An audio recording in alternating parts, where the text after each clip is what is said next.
बिस्मिल्लाहिर्रहमानिर्रहीम। अस्सलाम वालेकुम डियर स्टूडेंट्स, कैसे हैं बच्चों? ठीक है सब। तो अपनी फुल एनर्जी के साथ आज हम दोबारा जो है चैप्टर नंबर 10 के जो नेक्स्ट क्वेश्चन रह गए थे वो हम स्टार्ट करने लगे हैं। और आपको जैसे पता है कि हम नेशनल बुक फाउंडेशन को फॉलो कर रहे हैं, तो चलिए जी हम चलते हैं क्वेश्चन नंबर 6 की तरफ। फर्स्ट 5 हमने ऑलरेडी प्रीवियस वीडियो में कवर कर ली थी। तो चलें जी अपने फुल और फ्रेश माइंड के साथ chapter number 10 class 10th national book foundation और क्वेश्चन नंबर 6 को हम स्टार्ट करते हैं। यहाँ पे पहला सवाल है बच्चों, सम मैसेज आर अटैच्ड, ठीक है, some message are attached to different springs. मुख्तलिफ हमारे पास स्प्रिंग है, उनके साथ कुछ मैसेज अटैच किए हुए। One is vibrating faster, why, उनमें से एक जो है ना वो बहुत तेजी से मूव कर रहा है, forward backward, simple harmonic motion, vibratory motion से वो मूव कर रहा है। ऐसा क्यों है? हमारे पास तो काफी मैसेज है, सबको ही अटैच करना चाहिए। रीजन पढ़ लेते हैं बच्चों, रीजन क्या है जी। तो आंसर है एफ इज वन। एफ मतलब फ्रीक्वेंसी ऑफ वाइब्रेशन। फ्रीक्वेंसी क्या होती है? ये कितनी जल्दी कोई भी, ये देखें ये लो फ्रीक्वेंसी है और ये फ्रीक्वेंसी हाई है और ये सबसे हाई फ्रीक्वेंसी है। तो ये कितनी जल्दी से कोई भी बॉडी मूव करी उसको हम फ्रीक्वेंसी कहते हैं। Frequency is equals to 1/2 pi under root k/m। ये फ्रीक्वेंसी का जो फॉर्मूला ये आपकी बुक में नहीं है, ये टाइम पीरियड का हमने फॉर्मूला सब पढ़ा हुआ था, तो फ्रीक्वेंसी का भी यही यूज किया हुआ है। तो it is because of spring constant is different, ठीक है, different for different springs. The one having greater value of spring constant के will move faster compared to those having less value of k। बड़ा ही simple है कि अगर आपके पास मुख्तलिफ spring है ना, मुख्तलिफ स्प्रिंग, लेट से ये पहला स्प्रिंग है और ये अटैच किया हुआ है आपने किसी भी मैस के साथ, ये दूसरा स्प्रिंग है, ठीक है, और इस स्प्रिंग को आपने अटैच किया हुआ है थोड़ी और बॉडी के साथ, और ये तीसरा स्प्रिंग है। मतलब सम मतलब कुछ भी हो सकता है, 3 4 5 10 इतने हो सकते हैं। तो अगर ये स्प्रिंग आपने, ये मैस M1 कह दें, ये M2 कह दें और ये M3 कह दें, तो इन सारे स्प्रिंग, अच्छा यहाँ पे हमने स्प्रिंग डिफरेंट लगाए हुए हैं, इस स्प्रिंग का कांस्टेंट क्या होगा, इसका कांस्टेंट भी क्या होगा, स्प्रिंग कांस्टेंट, और इसका भी स्प्रिंग कांस्टेंट क्या होगा। तो जिसमें स्प्रिंग कांस्टेंट की वैल्यू ज्यादा होगी, लेट से इसकी वैल्यू ज्यादा है इन दोनों से, ठीक है, तो इसकी मोशन भी क्या होगी, फास्टर। ये कैसे मूव करेगा, जल्दी मूव करेगा। बात समझ आ गई बच्चों? कि जिसकी k की वैल्यू ज्यादा होगी, स्प्रिंग कांस्टेंट की वैल्यू ज्यादा होगी, the same mass will move faster and faster, faster and faster। ठीक हो गया बच्चों? क्योंकि ये देखो हमने यहाँ पे भी उसमें लिखा हुआ है कि F is inversely proportional to 1/m। Mass बढ़ता जाएगा, फ्रीक्वेंसी कम होती जाएगी एक्सेलरेशन की तरह। F is directly proportional to K, ठीक है। तो जितना ज्यादा फ्रीक्वेंसी होगी उतना ही जो जितना ज्यादा K की वैल्यू की उतनी ज्यादा फ्रीक्वेंसी होगी, जैसे कि इस डायग्राम में हमने अभी जिक्र किया। सातवां सवाल है बच्चों, a simple pendulum has time period T। अगर एक सिंपल पेंडुलम का टाइम पीरियड T है मरी के अंदर, ठीक है, आप मरी गए हुए और वहां पे आप देखें फिजिक्स कितनी अच्छी है, आप साथ पेंडुलम भी लेके गए हुए, तो मरी में अगर टाइम पीरियड T है तो कराची में क्या होगा। आप मरी और कराची का क्यों जिक्र कर रहे हैं? क्योंकि मरी की जो हाइट है ना वो ज्यादा है ना, वो सी लेवल से ऊपर है और कराची एग्जैक्ट सी लेवल पे है। तो सी लेवल पे सारी चीजें बच्चों कांस्टेंट होती हैं, उनमें कोई ज्यादा फर्क नहीं होता। लेकिन जैसे हाइट बढ़ती है ना तो फिर वैल्यूज के अंदर भी चेंजिंग्स आती जाती हैं, ठीक है। It has different time period, what would you do to make its time period same as it was in Murree. अब वो कहते हैं कि कराची के अंदर मुख्तलिफ है, मरी के अंदर मुख्तलिफ है, आपको ऐसी क्या तब्दीली करनी है, क्या चेंजिंग करनी है, क्या ऐसी डिफरेंट चीज करनी है जिसकी वजह से मरी और कराची का टाइम पीरियड क्या हो जाए, टाइम पीरियड इन मरी और time period in Karachi same हो जाए, ठीक है। के लिख रही हूँ मैं कराची में, मतलब KAR चले लिख देते हैं। तो टाइम पीरियड इन मरी और time period in Karachi same करने के लिए आपको क्या ऐसे पापड़ बेलने पड़ेंगे, क्या ऐसे काम करने पड़ेंगे जिसकी वजह से आपका जो टाइम पीरियड है वो बेटर हो सके, इक्वल हो सके। तो अब हम चलते हैं जी आंसर की तरफ, बड़ा इजी सा आंसर होगा। The time period of simple pendulum, the time period of simple pendulum क्या फॉर्मूला है आप बता सकते हैं मुझे? T is equal to 2 pi under root, हाँ जी, √L/G। ओके, तो स्प्रिंग का क्या था बच्चों? T is equal to 2 pi under root M/K, ठीक है। तो वो स्प्रिंग का है और ये L/G किसका है? आपके पेंडुलम का है। ये बच्चे मिक्स कर देते हैं, आपने मिक्स नहीं करना। L/G पेंडुलम का है और M/K आपकी उसका है, स्प्रिंग का है। तो इट शोज दैट, ठीक है, it shows that time period of simple pendulum depends upon length, ये तो हम पहले भी पढ़ चुके हैं, ये कौन सी बड़ी बात है। टाइम पीरियड किस पे डिपेंड करता है, लेंथ पे डिपेंड करता है, of spring and gravitational acceleration और जी की वैल्यू पे डिपेंड करता है। अच्छा बच्चों, आपने कभी सोचा है कि हम सिंपल पेंडुलम बार बार क्यों पढ़ी जा रहे हैं, क्यों पढ़ी जा रहे हैं, क्यों पढ़ी जा रहे हैं? एक्चुअली इसलिए कि हम जी की वैल्यू निकाल सकें। कोई और मेथड हमारे पास नहीं है, तो हम इसलिए सिंपल हार्मोनिक मोशन को यूज करके ना जी की वैल्यू निकालते हैं। अब बच्चों दोबारा अपनी बात पे आते हैं कि टाइम पीरियड जो है ना वो किस पे डिपेंड कर रहा है, T is equals to 2 pi under root L over G पे। तो टाइम पीरियड लेंथ और जी पे डिपेंड कर रहा है, तो जितनी लेंथ और जी की वैल्यू डिफरेंट होगी, टाइम की वैल्यू भी वैसे डिफरेंट होती जाएगी। Both places have different time period due to variation in the value of G. अब लेंथ पहले सेम थी, मतलब आपके पास पेंडुलम है और पेंडुलम की जो लेंथ है वो कितनी है बच्चे, पेंडुलम की लेट्स सपोज आपके पास जो लेंथ है वो इधर रख लेते हैं हम इसको, ठीक है। पेंडुलम की जो लेंथ है वो है आपके पास, ये मैंने एल बनाया, लेंथ बनानी है, इतनी है कराची में भी, और सेम पेंडुलम आप उठा के लेके गए मरी के अंदर, कोई चेंजिंग नहीं की, तो लेंथ तो रही सेम, लेंथ पे कोई फर्क नहीं पड़ा। हाँ बट कराची में जी की वैल्यू तो 10 थी, लेकिन मरी में ड्यू टू एल्टीट्यूड जी की वैल्यू डिक्रीज हो जाएगी, वो लेट्स सपोज 7 रह गई हुई है, ठीक है, 7 ms-2। तो क्या करेंगे, both places have different time period due to variation in the value of g, we cannot change the value of g, so we have to change the length of the string। तो बहुत simple है, यहाँ पे 7 है ना time period, तो हम इसको थोड़ा सा इसकी लेंथ जो थी मरी के अंदर, ये मरी वाला है, ठीक है, ये मरी वाला पेंडुलम है, तो मरी में जाके ना हम थोड़ी सी लेंथ बढ़ा देंगे ताकि इसका भी टाइम पीरियड वैसे हो जाए जैसे पहले वाले का था।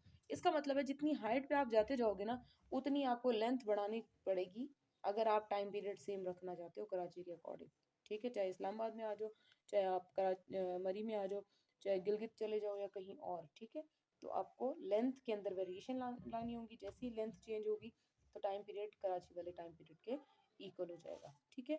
तो मैथमेटिकली भी हम ये यहाँ पे प्रूव किया हुआ है, देख लें, इसका चाहें तो स्क्रीनशॉट ले लें। Mathematical T Karachi is equals to 2 pi under root L over G, Murree के T is equals to 2 pi under root L G by 2, half हो गई है, देखें ग्रेविटी यहाँ पे मैक्सिमम है और यहाँ पे जरा और करें ना तो ये हाफ हो गई हुई है। तो to make same changings we need to change length of the pendulum, t is equals to 2 pi under root l by 2 g by 2। तो हमने क्या किया, लेंथ को चेंज कर दिया, ठीक हो गया।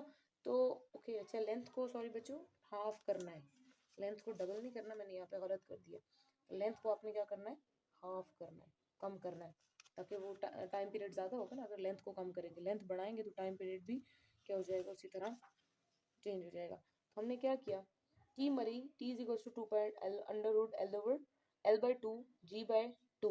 तो इन दोनों को अगर हम सॉल्व करें तो 2 से कैंसिल हो जाएगा, रह जाएगा वही एल बाई जी, तो एल बाई जी यही तो कराची में था, ठीक है।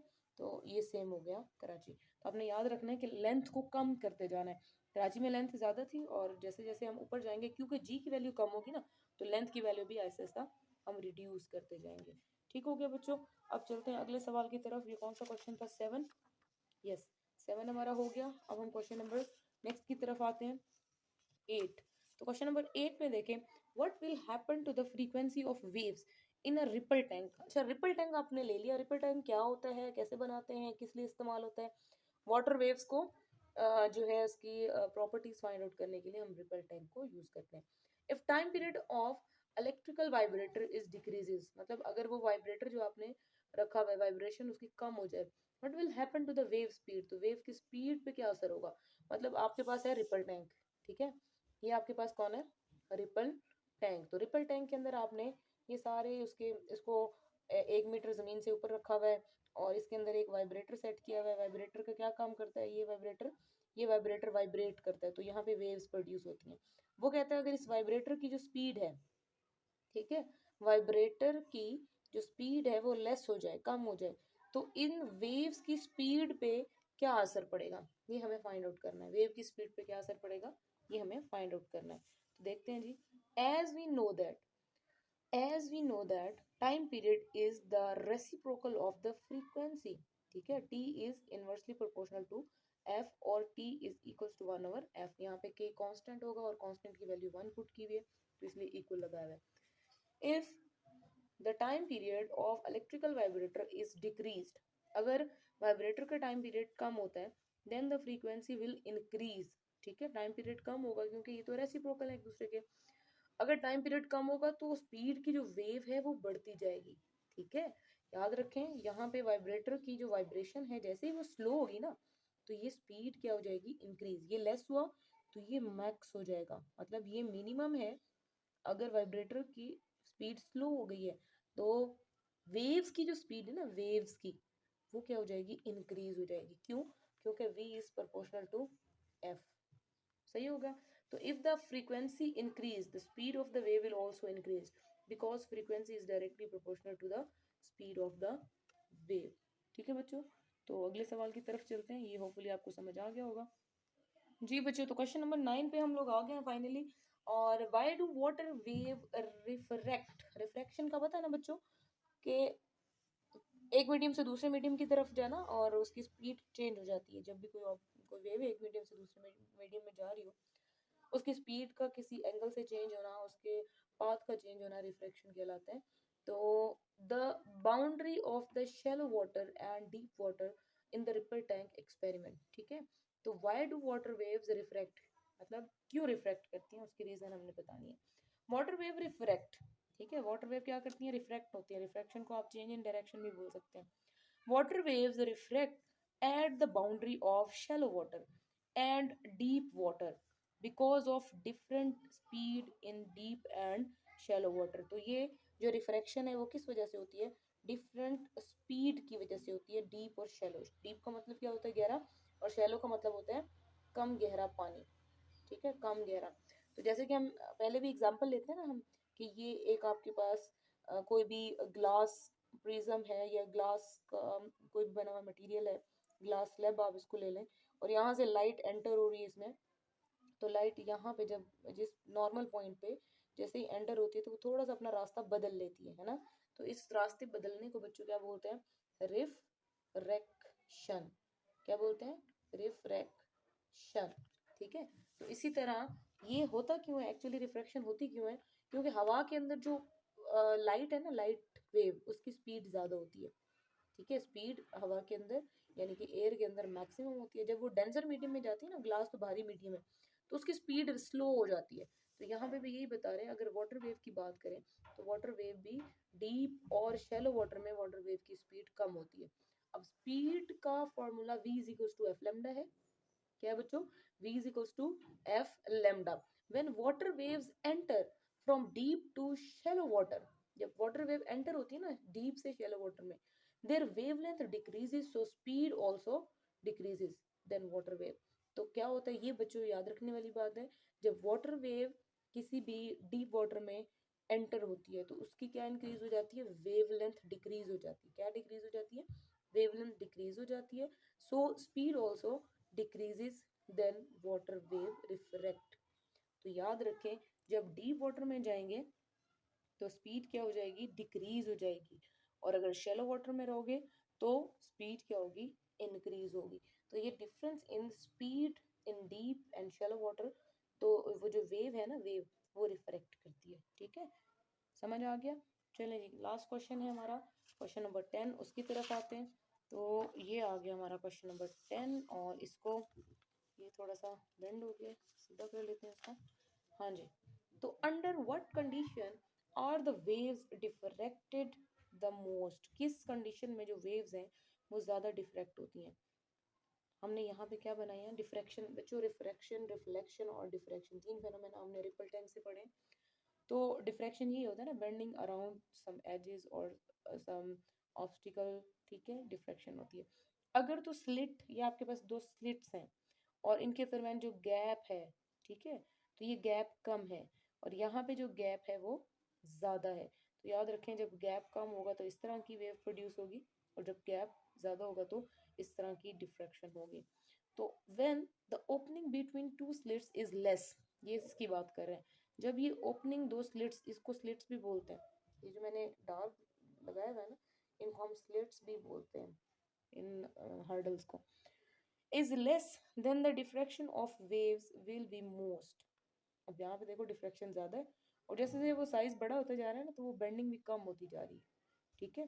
तो diffraction of the wave will be most, because diffraction of the wave depends upon the opening of the slit. तो जितनी छोटी छोटी ओपनिंग होगी उतनी ही डिफ्रैक्शन ज़्यादा होगी।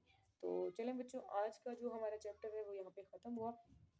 वीडियो को लाइक शेयर और जो है ज़रूर कर दीजिएगा कमेंट। अगर मज़ीद आपको कोई क्वेश्चन करना है तो आप मुझे ज़रूर बताएंगे। तो तब तक के लिए अल्लाह हाफिज़।